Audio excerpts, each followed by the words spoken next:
Trotty Veck and his daughter Meg. That's the first story. Trotty seems a strange name for an old man, but it was given to Toby Veck because of his always going at a trot to do his errands.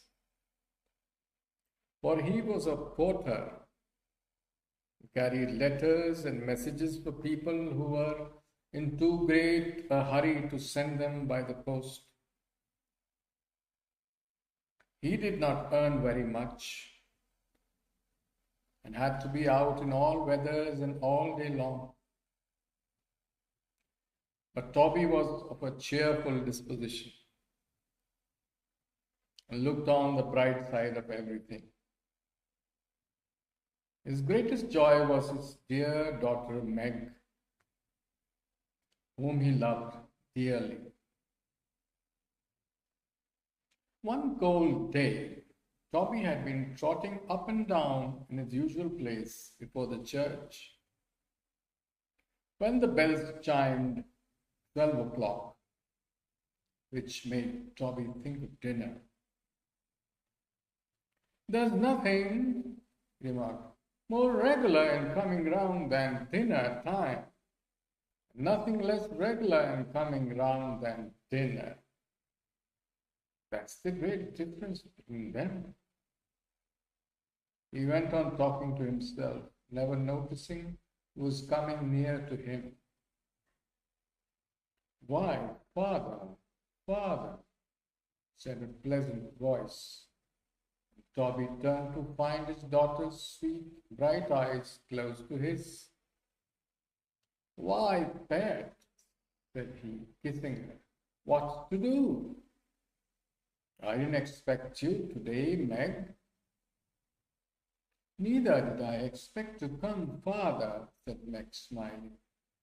"But here I am, and not alone, not alone."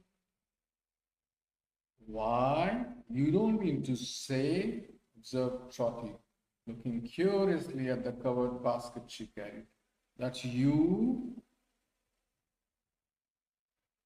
"Smell it, father dear, smell it," said Meg. "Only smell it, and guess what it is." Toby took the shortest possible sniff at the edge of the basket. "Why, it's hot," he said. But to Meg's great delight, he could not guess what it was that smelled so good. At last he exclaimed in triumph, "Why, what am I thinking of? It's tripe." And it was. Just as Toby was about to sit down to his dinner on the doorsteps of a big house close by, the chimes rang out again. Toby took off his hat and said, "Amen." "Amen to the bells, father." "They broke in like a grace, my dear," said Trotty. "They would say a good one if they could. I'm sure many is the kind thing they say to me. How often have I heard them bells say, 'Toby Veck, Toby Veck, keep a good heart.' Toby, 1,000,000 times. No." "Well, I never," said Meg. While Toby ate his unexpected dinner with immense relish, Meg told him how her lover Richard, the young blacksmith, had brought his dinner to share with her and had begged her to marry him on New Year's Day, the best and happiest day of the whole year. "So," went on Meg, "I wanted to make this a sort of holiday to you, as well as a dear and happy day to me, father, and I made a little treat and brought it to surprise you." Just then Richard himself came up to persuade Toby to agree to their plan. And almost at the same moment, a footman came out of the house and ordered them all off the steps. And some gentleman came out who called up Trotty and gave him a letter to carry. Toby trotted off to a very grand house where he was told to take the letter in to the gentleman. While he was waiting, he heard the letter read. It was from Alderman Cute to tell Sir Joseph Bowley that one of his tenants named Will Fern, who had come to London to try and get work, had been brought before him, charged with sleeping in a shed, and asking if Sir Joseph wished him to be dealt leniently with or otherwise. To Toby's great disappointment, the answer was given that Will Fern might be sent to prison as a vagabond, though his only fault was poverty.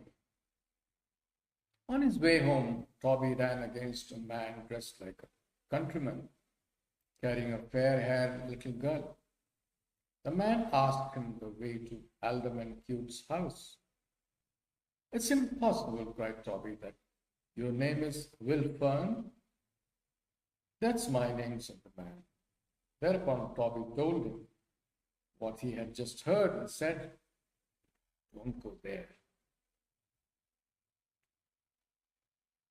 Poor Will told him how he could not make a living in the country and had come to London with his orphan niece to try and find a friend of her mother's and to endeavor to get some work.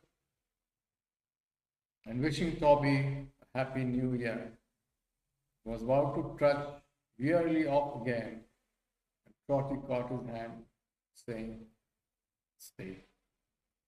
The new year never can be happy to me if I see the child and you go wandering away without a shelter for your heads.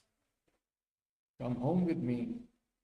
I'm a poor man, living in a poor place, but I can give you lodging for one night and never miss it."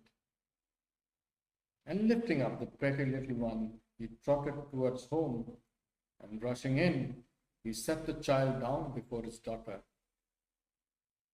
The little girl ran into her arms at once, while Trotty ran round the room, saying, "Here we are, and here we go.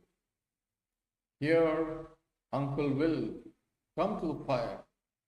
Meg, my precious darling, where's the kettle? Here it is, and here it goes, and will boil in no time." "Why, father," said Meg, "you're crazy tonight, I think. Poor little feet, how cold they are." "Oh, they are warmer now," exclaimed the child. "They're quite warm now." "No, no, no," said Meg. "We haven't rubbed them half enough. And when they are done, we'll brush out the damp hair, and we'll bring some color to the pale face with fresh water. Then we'll